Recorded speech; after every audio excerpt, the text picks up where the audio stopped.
All right, with Don Staniford here, Salmon Activist. So now the salmon farming industry has now litigated against you. Can you talk a bit about that for us?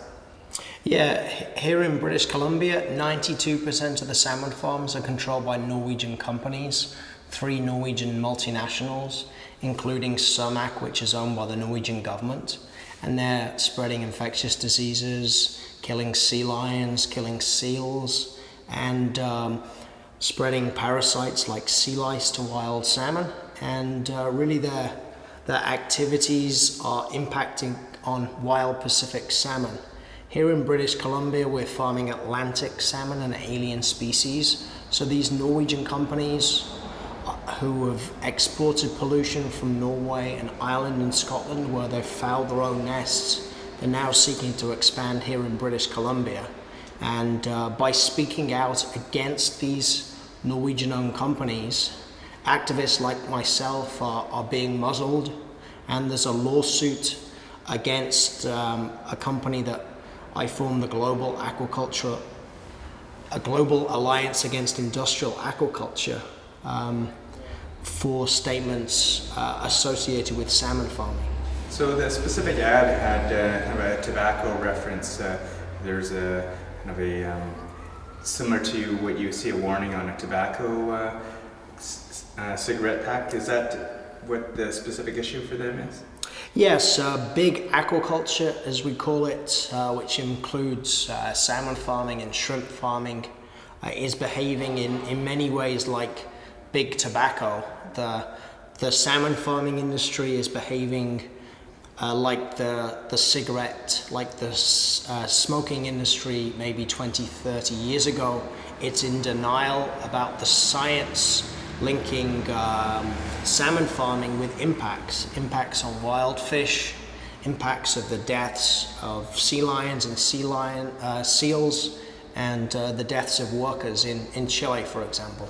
So from their perspective, the visuals without knowing the dialogue would be that their farmed fish actually cause cancer in humans. Is that their position with respect to this litigation against you? Certainly there's peer-reviewed science published in journals like Science and other scientific journals which state that farmed salmon can contain cancer-causing contaminants. They can contain PCBs and dioxins at levels that elevate cancer risk. So there's clearly a link between the consumption of farmed salmon and the risks of cancer.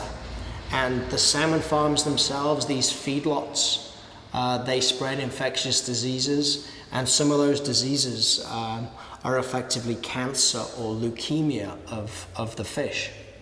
So as an activist, generally whether you're part of salmon or another movement, there's always the risk of the opposition trying to slow you down or really financially impact you. What advice would you give for someone who's trying to speak out for the right thing and is facing a daunting opponent? I think in the music industry they have an expression, where there's a hit, there's a writ.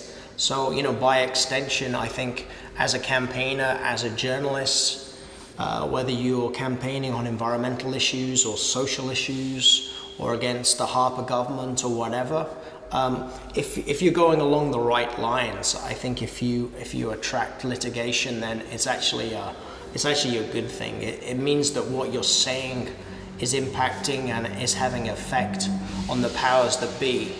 I was brought up in the UK, and one of my heroes is a journalist, John Sweeney, who one of his expressions is the job of a journalist is to poke powerful people with a sharp stick and then stand back and see what happens. I think here in Canada you've got a country that's exporting asbestos to India. You've got a country that is exporting dirty oil via the tar sands, and you've got a country who is dependent upon salmon farming. So all those 3 activities that the Harper government is promoting have impacts, and I think it's up to people to rise up against that. And I think here in British Columbia you've got a powder keg. British Columbia is waiting to rise up, and I think whether it's Enbridge or the Raven coal mine or the Prosperity mine or the application for a new salmon farm in Clackwood Sound, or the oil tanker issue, any one of those issues I think could burst, and you could see mass civil disobedience. You've seen it in Washington on the law of the White House. You've seen it in Ottawa just this week where protesters got arrested. And I think we're now at a point that the Harper government and the Clark government could see a trouble from the public who they want wild Pacific salmon. 85% of this province wants wild Pacific salmon. They don't want farmed Atlantic salmon controlled by Norwegian companies. So as an activist, how do you protect yourself legally? Like what, in this environment where they have a lot of tools, what would you suggest to an everyday activist? In some ways, the truth will always win out in the end. But I think with SLAPP suits, we're dealing with a legal regime where the powers that be, the vested corporate business interests control the law. And in many ways, here in Canada, the law is an ass. And I think we should question that law and try and push the boundaries. And I think if my case goes to trial and I win in trial, it could uphold freedom of speech and the more freedom for people to speak out on environmental issues and social issues.